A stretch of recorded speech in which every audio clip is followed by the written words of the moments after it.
This is BVI Channel 1. You're welcome back again on this platform. I don't want to say too much. I just want to bring about a response I'm just looking forward to address the British Prime Minister, the wonderful young British Prime Minister. That lady made an address at the UN, and it lightened up the hope of Biafra agitators and that of Oduduwa. I want you to listen to it very briefly. I'll be back. Mr. President, Your Excellencies, ladies and gentlemen, at the time of its foundation, the United Nations was a beacon of promise. In the aftermath of the Second World War, this building symbolized the end of aggression. For many decades, the UN has helped deliver stability and security in much of the world. It's provided a place for nations to work together on shared challenges, and it has promoted the principles of sovereignty and self-determination, even through the Cold War and its aftermath. But today, those principles that have defined our lives since the dark days of the 1940s are fracturing. For the first time in the history of this Assembly, we are meeting during a large-scale war of aggression in Europe.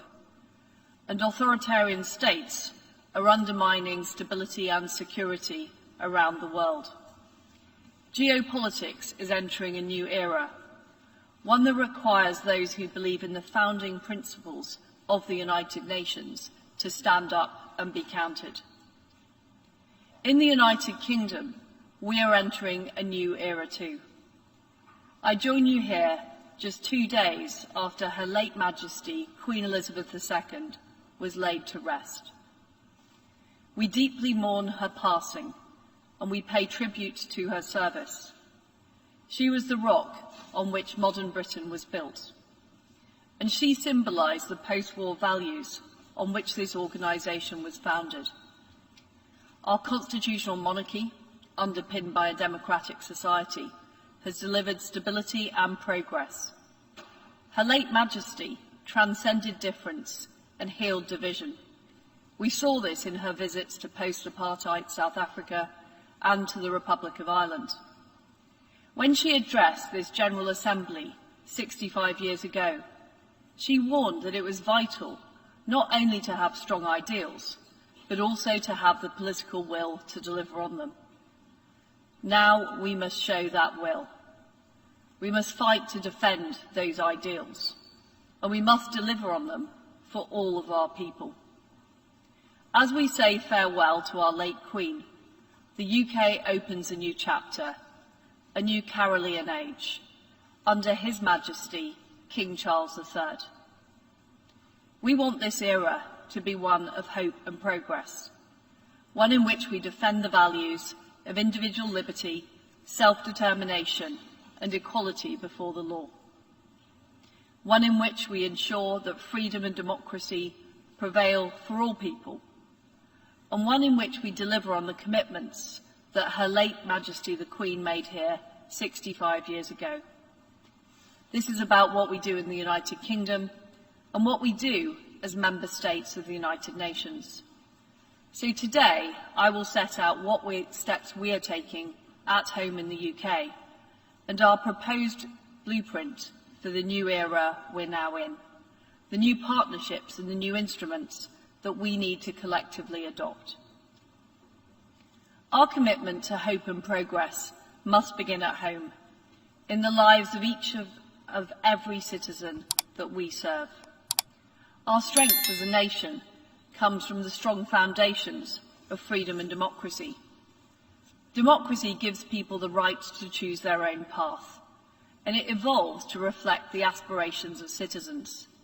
It unleashes enterprise, ideas and opportunity, and it protects the freedoms that are at the very core of our humanity. By contrast, autocracies sow the seeds of their own demise by suppressing their citizens. They are fundamentally rigid and unable to adapt. Any short-term gains are eroded in the long term because these societies stifle the aspiration and creativity that are vital to long-term growth. A country where artificial intelligence acts as judge and jury, where there are no human rights and no fundamental freedoms, is not the kind of place anybody truly wants to live. And it's not the kind of world that we want to build. But we cannot simply assume that there will be a democratic future. There is a real struggle going on between different forms of society, between democracies and autocracies. And unless democratic societies deliver on the economy and the security that our citizens expect, we will fall behind. We need to keep improving and renewing what we're doing for this new era, demonstrating that democracy delivers.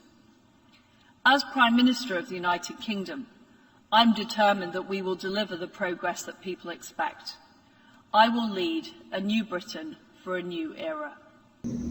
Good, you had it. Wonderful speech. The Biafran people, you had it, right? Self-determination and all of those things. Now, the question is, how committed is Britain to all this? That is why sometimes when you call international community, I laugh at you.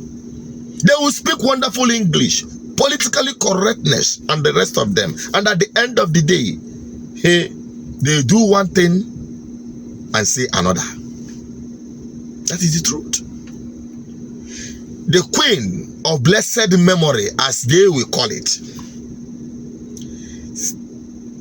as she acknowledged 65 years ago, addressed UN on the basics of freedom, self-determination, and the rest of them. But yet, she supervised. Britain facilitated the massacre of up to 3 million people in Nigeria in the 1960s, and there are people alive today who remember its impact. And the memories are so fresh that since she passed on, there had been an outpost. If they are so committed, they should stop meddling in the affairs of the ones they call Commonwealth nation. The same time they use to modernize their colonization, their grip on their territories. Only Britain refused to let go of what is left of their colonial activities. They call it Commonwealth. That is why reasonable people don't join Commonwealth activities and the rest of them. But that is not the stake here. The stake here is, if Britain are truly sincere with their words and not stop and just mopping up just stories, they should allow Nigerian people to have a referendum to choose for, because that is what democracy is all about. Allow the people to determine their fate. That is what self-determination is. Stop meddling in the affairs of Commonwealth nations, especially in Africa, particularly Nigeria, as it concerns me and my people. That is just my response. And I hope this message gets to them. If only you share it. Share it, continue sharing it, and raising this consciousness among African people, because that is the most important thing, so that we can truly start having independence or political freedom. I'm signing out. The right to self-determination is the right of everyone, and my people are not exempted.